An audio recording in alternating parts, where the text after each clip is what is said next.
299, 512 గురించి మాట్లాడింది ముఖ్యమంత్రి. అసలు ఎంత బాధ కలుగుద్దంటే ఇలాంటి వ్యక్తులు తెలంగాణకు ముఖ్యమంత్రి అయిందని ఒకసారి బాధ కలుగుతూ ఉంటుంది. నాకైతే అర్థం కాదు, ఎన్ని రోజులు అబద్ధాలతో బతుకుతావు రేవంత్ రెడ్డి గారు? తెలంగాణకు పట్టిన అబద్ధాల వైరస్ ఈ రేవంత్ రెడ్డి. సరే, ఈ అబద్ధాలను ఎవడన్నా తట్టుకొని నిలబెట్టగలిగే శక్తి ఎవరికి ఉందంటే అదొక బీఆర్ఎస్కే ఉంది. ఎందుకంటే ఈ అబద్ధాల వైరస్కు విరుగుడు బీఆర్ఎస్ అనే టీకా.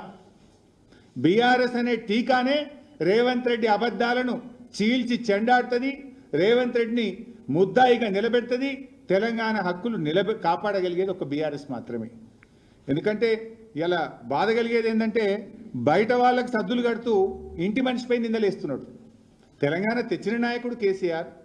తెలంగాణ కోసం సెక్షన్ 3ని సాధించి 9 ఏళ్ళు కేంద్రం మీద పోరాడి ఒత్తిడి చేసి ఇవాళ కృష్ణానదిలో వాటా సాధించే ప్రయత్నం చేస్తుంటే కేసీఆర్, నువ్వు అలాంటి ఇంటి మనిషి కేసీఆర్ మీద నిందలేసే ప్రయత్నం చేస్తూ ఉన్నావు. అసలు నిన్న నువ్వు కేసీఆర్ మీద గన్ని వీడియోలు చూపించినావు, ఆ పేపర్ కటింగ్లు, వీడియోలు, నానా తంటాలు పడ్డావు. ఎక్కడన్నా బనకచెర్ల అనే పదం ఉందా? బనకచెర్ల ఒప్పందం ఉందా? అగ్రిమెంట్ ఉందా?